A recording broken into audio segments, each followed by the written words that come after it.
بسم اللہ الرحمن الرحیم۔ آج ہم قرآن پاک کے 26ویں پارے کا مطالعہ کر رہے ہیں، جس میں سورہ احقاف مکمل ہے۔ اس میں بہت سے مضامین ہیں۔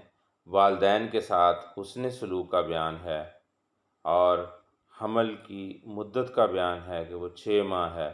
پھر اس کے بعد قوم عاد کی شرارت اور ان پر آنے والے عذاب کا تذکرہ ہے کہ ان پر ایسی ہوا چلی کہ اس نے سب کو تہہ و بالا کر دیا۔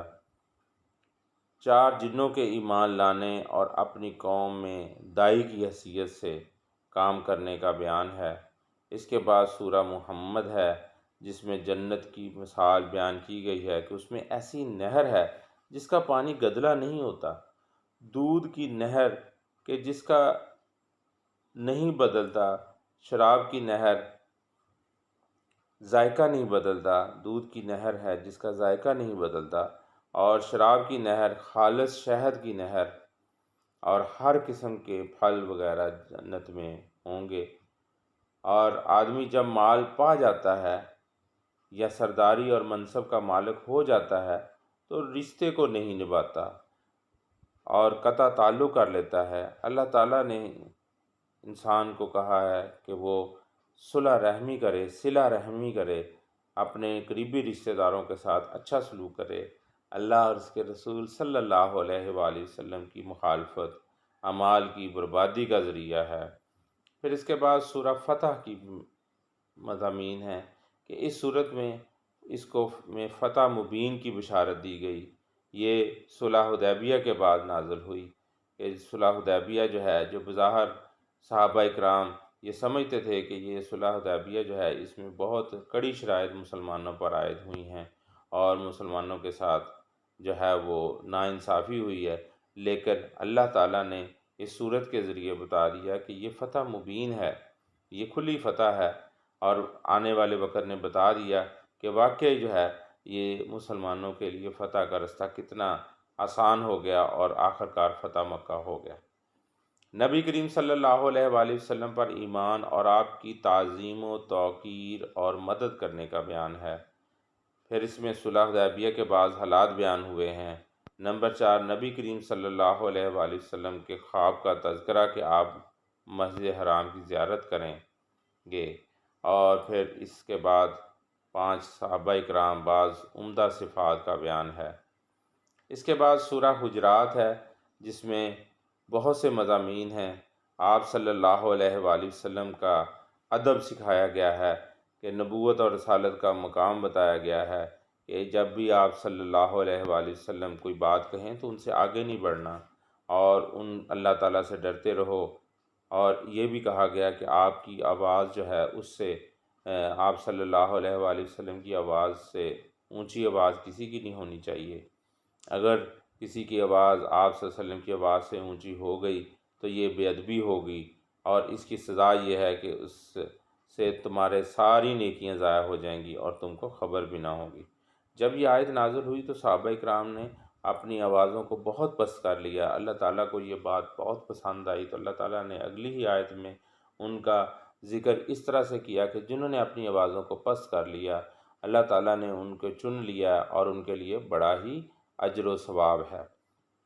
اس کے بعد جو ہے سورہ حجرات میں جو ہے وہ یہ بھی کہا گیا کہ جو آپ کو حجروں کے باہر سے پکارتے ہیں ان میں اکثر بے عقل ہیں۔ یہ بھی ادب سکھایا گیا کہ آپ صلی اللہ علیہ وآلہ وسلم سے جب ملاقات کرنی ہو تو انتظار کرنا چاہیے کہ آپ جو ہے اگر آرام کر رہے ہیں تو آپ کے آرام میں خلل نہ ہو۔ تو ان اعرابیوں نے جو ہے وہ جلد بازی کی اور باہر سے آپ کو پکارا، آواز دی آپ کے گھر کے باہر سے۔ تو یہ بات اللہ تعالیٰ کو پسند نہیں آئی کہ یہ میرے نبی صلی اللہ علیہ وآلہ وسلم کے ادب اور آپ کے آرام میں خلل ڈال رہے ہیں۔ تو اللہ تعالیٰ نے کہا کہ جو لوگ آپ کو حجروں کے باہر سے پکارتے ہیں وہ اکثر جو ہیں بے عقل ہیں، بے وقوف ہیں، تو ان کو چاہیے یہ تھا، پھر ادب سکھایا گیا کہ وہ انتظار کرتے یہاں تک کہ آپ خود باہر آتے اور یہ ان سے ملاقات کرتے۔ تو اس طرح سے ادب سکھایا گیا ہے۔ پھر اس کے بعد یہ بھی کہا گیا کہ جب مسلمان آپس میں لڑ پڑیں تو ان کے درمیان صلح کروا دو، اور صلح جو ہے وہ اس طرح انصاف کے ساتھ ہونی چاہیے۔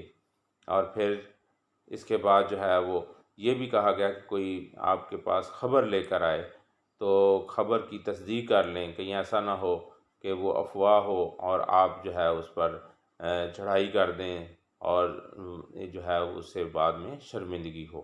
تو اس لحاظ سے ہمیں بھی چاہیے کہ ہم جو ہے وہ آج کل جو ہے وہ واٹس ایپ یا کوئی میسج جو ہے آگے فارورڈ کرنے سے پہلے اس کی تصدیق کر لیں، کہیں ایسا نہ ہو کہ وہ فیک ہو یا جو ہے وہ اس میں جو ہے وہ کمی ہو، ریفرنس کے بغیر ہو، تو پھر وہ آگے جو ہے نا اگر فارورڈ ہو گیا تو یہ ہم اسی ضمن میں جرموار ہوں گے اور ہمیں بعد میں شرمندگی ہوگی، پریشانی ہوگی۔ اس کے بعد جو ہے یہ بھی ذکر ہے اس سورہ حجرات میں کہ مسلمان جو ہیں وہ ایسی بیماریوں میں مبتلا نہ ہو جائیں جو کہ اس معاشرے میں بد امنی کا باعث بنتی ہیں، جیسے کہ ایک دوسرے کے ساتھ مذاق اڑانا۔ مذاق اڑایا اس لیے جاتا ہے کہ دوسرے کو گھٹیا سمجھا جاتا ہے اور اپنے آپ کو بہت اعلیٰ سمجھا جاتا ہے۔ تو اللہ تعالیٰ نے کہا کہ یہ جو لوگ ایک دوسرے کا مذاق اڑاتے ہیں یہ نہ اڑائیں، کیونکہ ہو سکتا ہے کہ وہ ان سے بہتر ہوں، اور جن کا یہ مذاق اڑا رہے ہیں، جن کو یہ گھٹیا سمجھ رہے ہیں، وہ ان سے بہتر ہوں۔ پھر اسی طرح سے کہا گیا کہ آپس میں جو ہے وہ ایک دوسرے پر عیب تلاش نہ کرتے رہو، عیب جوئی نہ کرو، ایک دوسرے کو طعنے نہ دیا کرو اور ایک دوسرے کا برا نام نہ رکھو، کیونکہ ایمان لانے کے بعد برا نام رکھنا گناہ ہے۔ اس کے بعد دوسری جو بیماریاں 3 اور ہیں جو چھپی ہوئی بیماریاں ہیں، جن میں بدگمانی ہے، دوسرے کے بارے میں بدگمانی کرنا، یہ بھی گناہ کہا گیا ہے۔ اور اس کے علاوہ دوسروں کے عیب نہ تلاش کیا کرو، اس کی CID جو ہے وہ ہر وقت نہ کرتے رہا کرو، اور غیبت جیسی لعنت جو ہے وہ بیماری اس کو بھی اندر نہ آنے دو۔ اور یقیناً جو ہے غیبت ایسے ہی ہے جیسے مردہ بھائی کا گوشت کھانا، تو کوئی بھی یہ شخص کوئی بھی یہ نہیں پسند کرے گا کہ اپنے مردہ بھائی کا گوشت کھائے، اس سے تو نفرت ہوگی، تو اس لیے غیبت سے بچ جاؤ۔ تو اس طرح کی باتیں جو ہیں وہ سورہ حجرات میں بڑے ہی احسن انداز میں بتائی گئی ہیں۔ اور اس کے بعد آخر میں بتایا گیا کہ تم سب ایک جو ہے وہ آدم کی اولاد ہو، اور آدم مٹی سے بنائے گئے ہیں۔ پھر اللہ تعالیٰ نے ان سے جوڑا بنایا آدم اور حوا کا، اور پھر اس سے نسلیں آگے چلا دیں اور قبائل بنا دیے۔ قبائل بنانے کا مقصد صرف اور صرف یہ تھا کہ تاکہ تمہاری پہچان ہو سکے۔ کوئی اللہ تعالیٰ کے نزدیک عزت والا نہیں ہے سوائے اس کے کہ جو اللہ سے زیادہ ڈرنے والا ہے، وہی اللہ کے ہاں زیادہ عزت والا ہے۔ اس کے بعد جو ہے سورہ کاف کی چند مضامین ہیں جس میں قیامت کا بیان ہے کہ مرنے کے بعد دوبارہ زندہ کیا جائے گا، اور اپنے جو بھی دنیا میں رہ کر ہم نے کام کیے ہیں اس کا حساب دینا ہوگا۔ قوم نوح، اصحاب الرس، سمود، عاد، فرعون اور اخوان لوط کی تکذیب کا بیان ہے۔ جہنم کی کشادگی اور جنت کی قربت کا تذکرہ ہے۔